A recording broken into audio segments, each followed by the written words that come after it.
Hi Rob, how you doing? Fine, thank you. Paint the picture of the scene down at Ibrox for me. It's a sign of the man, the class, the dignity. You know, there's flowers, the scarves, flags, Celtic flowers, scarves and flags too. You know, the guy just broke down barriers in football. But it's an emotional day. Yeah. It's so many touching tributes at Ibrox, and as Gary is saying there, Craig, it just universally popular, not just among Rangers fans.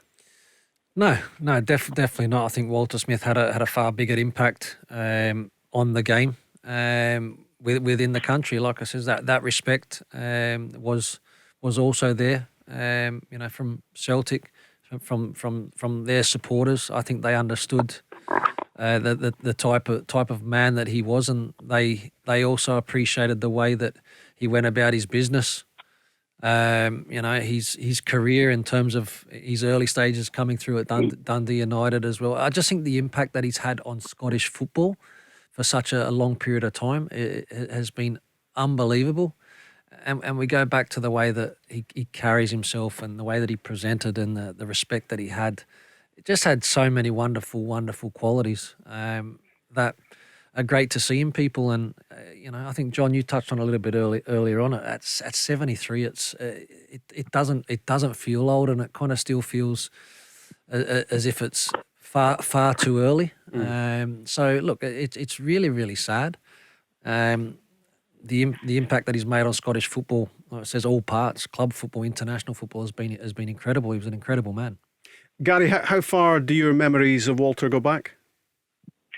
Oh, lots of fond memories of Walter. No, I remember the day in my pal's house, Rangers won the title, and we actually walked all the way from my friend's house to the stadium. And by the time the players got there, we were out. My missus is sitting next to me now, actually wearing the top, right. And I've got Walter Smith 21 in gold on the back, and I had it made before Rangers had even won it.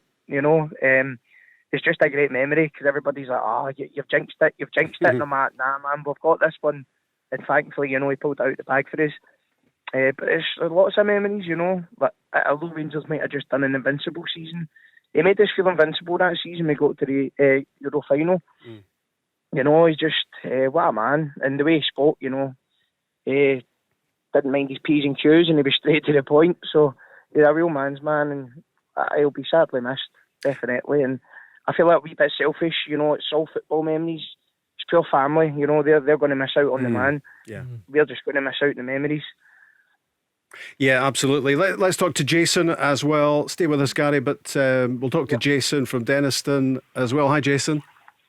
Hi, guys. How you doing? Yeah, good, thank you. What would you like to say about the great Walter Smith? Just to come on and it's a very small tribute, I wanted to come on and say thank you to Walter Smith for the memories that he gave me growing up as a young boy, a young Rangers supporter. I was just saying now to one of your producers before coming on that one of the best memories I've got is a 14-year-old boy, and I remember it vividly to this day. It's one of the best moments of my life. Me and my dad, a Rangers supporter like myself, who brought me up the way that he was brought up, watching the semi-final of the Europa League. Nacho Novo scoring that penalty, and the neighbours coming around to complain after about the noise that me and my dad were making celebrating because we were going crazy, and it's a memory that sticks with me to this day. So when I woke up this morning, I've never really understood, just because I've never been involved in it myself, I've never really understood people that get so upset by someone that they've never met passing away, because I've never had somebody that I've had a connection with like Walter Smith. I never met the man, unfortunately. I never got my photo taken or an autograph or anything throughout my years of following Rangers. But when the news broke this morning, something just hit me, and I've been, in tears all day about it. It's been a very emotional day. I remember my dad always telling me that his hero growing up was the late great David Cooper, and he said that when David Cooper had sadly passed away, that he was inconsolable. He was devastated. So now I can understand why he was going through that, because my David Cooper is Walter Smith, just as my dad's hero was. So I just wanted to come on and pay tribute to Walter Smith like the rest of the Rangers support today. And you've done it very eloquently. So thanks. Stay with us, Jason. Gary John was mentioning just that achievement of Walter's. You know what it's like. You sadly couldn't play in the final, but you helped Celtic to a European final. That was some achievement. Rangers just kept going over hurdle after hurdle, didn't they, to get to Manchester and that UEFA Cup final? They did, yeah. And listening to Craig earlier on when Walter sort of spoke in the dressing room, we always found the right words to inspire his players. When to come in, when the players are coming in at half time, everybody's shouting and trying to be the boss and kicking their boots off and things like that. It's knowing as a manager when to come in and say, right, you've had your 45 minutes now.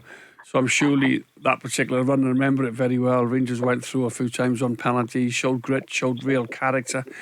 And it just goes to show, Gary came on as well earlier and said there's lots of Celtics scarves and tributes, and he was just held in such high regard, by everybody that had the privilege of knowing him. Like, I'm sitting here and I feel a little bit.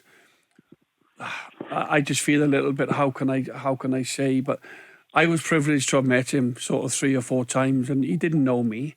He obviously knew me as the player, but he didn't have to come to the charity event. He didn't have to attend the golf day. I didn't know him. I never worked under him. Similar to what Jason is saying, he never got the picture, he never got, to meet the man.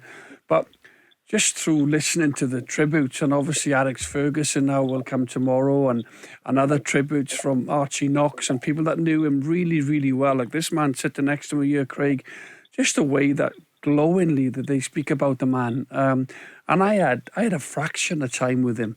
But I'll always remember those little couple of words that we did have together. And he made an impact, didn't he? Yeah, but I can't say I knew him. I'm sitting here, I'm trying to pay tribute to him. I'm listening to everybody that loved him. And all I can say is that I'm going on the tributes and the little time I spent with him. He was a real gentleman. He's very approachable.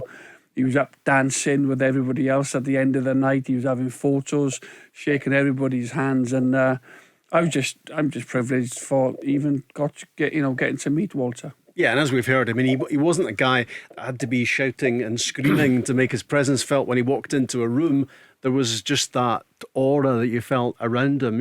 He had that big presence, and you almost turned round without him having to say anything. And that's a real art in terms of really being able to manage a group. Again, knowing when to come in, Rob, knowing what words you need to use, knowing when you need to fire up a little bit in terms of football. And I'm sure Paul Gascoigne remembers a time when, Walter had exploded once in the changing room at half time and found himself pinned up against the wall. And that was the side that you could bring out because he was such a demanding character that wanted the best from everyone and wanted to win. So he demanded that, and therefore you knew what was at stake every single game, Rob. And then sometimes I heard Barry Ferguson speak at the top in terms of that gaze or that the steely stare, the steely stare, and sometimes that look was enough just to say, okay, he knows that I've got to pull it in here, and I need to deliver. I need to do better, because you don't want to go beyond that stare, because that explosion was never nice. But to be fair to Walter, I'm seeing a lot of the clips and all that sort of stuff come through. You didn't see that often. He always kept himself calm and composed and conducted himself in a good way. But he was just a fantastic man. Yeah, I mean, he was a man that behaved with great dignity. No one was more competitive than Walter Smith. Let no one be in any doubt about that. But it was always dignified, wasn't it? The way he carried himself. Oh, very much so, man. I mean, he was kind of sort of silent assassin type, Yeah. So well constructed himself, put himself over so well. But when you hear like Craig, and when you hear Ali speaking, like Barry was on before, when the guy walked in the room, you sat up straight. The guy just had a real presence, and he was sharp-witted as well. Like in interviews and that, and there was that interview with Chick Young, and that was a belter. I mean, the guy's just, he'll go down in history, and it is a legend in every sense of the meaning. And Yeah, it'll be sadly missed. Yeah, that interview with Chick Young, I was actually working with him at the time at the BBC, and I remember him coming back after the interview, where I think Archie Knox, Walter's assistant, had suggested that Chick had placed his microphone in a fairly delicate part of his anatomy because things had gone badly wrong, when he suggested that, I think it was Brian Ledrett and Basil Bolly weren't equipped for European football, and Walter quickly extinguished Chick Young's fire on that occasion, and it is you'll have seen that, Craig. It's a classic bit of YouTube. Absolute classic, and again, Walter there, in terms of just the way how he can go from being nice and friendly to getting Archie Knox involved in that stage. And Chick, to be fair, he was flapping, he was all over the place. Walter couldn't believe what he'd heard, the question that he was asked. But yeah, no, he was, again, like I says, he just had that presence. But the media as well, and you look at, he's been unwell, Rob, for quite some time, and I think the respect that has also been given to the family, the privacy, like we haven't heard a lot, and that's obviously the way that they wanted this whole scenario to play out. But again, his family were allowed that privacy because of the way that he's conducted himself over all those years as well. Yeah, we're just looking at pictures on the TV screen as we're speaking about Walter, and obviously a lot of sports media coverage today is being dominated, rightly so, by the passing of a legend. And he had that special relationship with Tommy Burns, didn't he, Walter Smith, when he was Scotland manager, and Tommy was his assistant, and they were a bit like a comedy routine at times. And we just saw Walter helped carry the coffin at Tommy Burns' funeral, John. Yeah, just huge respect for the man. And we paying tribute here to his success at Rangers, where he won 21 trophies. He's an absolute legend.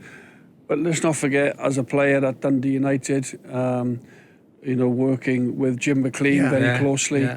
Also went down and managed Everton, twice manager of Rangers, managed the national team with success. So, he did it for several clubs and also for his country. So, but I like what Jason said as well. We're talking about Walter's achievements as a footballer, but as a man, he was such a humble, nice person to be around, and a father, a grandfather, a husband, and again, I was very lucky to meet Ethel, his wife, and they were always full of fun with doing the conversations I had with them. Yeah. So, yeah, a great man, and it's a sad loss, sad day. Sadly missed. It's great to have you guys on the show. It's really good that you can be part of it tonight and say your piece about Walter. And I want to just get a quick word from both of you before you go. Gary, just your closing thoughts, having laid those flowers down at Ibrox. It's just a sad day, but it's a happy day. There's a lot of memories, and it's one of those rare days in Glasgow that will actually bring everybody together. Yeah. I didn't feel under the stand when Billy McNeil passed, I didn't have that legendary figure in my sort of timeline, but Walter Smith's that figure, and he's brought the whole of Glasgow together, so it's a happy day. Gary, you take care of yourself. Good to have you on the show, and well done you on paying that tribute to Walter. Thank you very much, Rob. All the best. Thank you, Gary. All the best. Cheers, Gary. And Jason, just closing thoughts from yourself?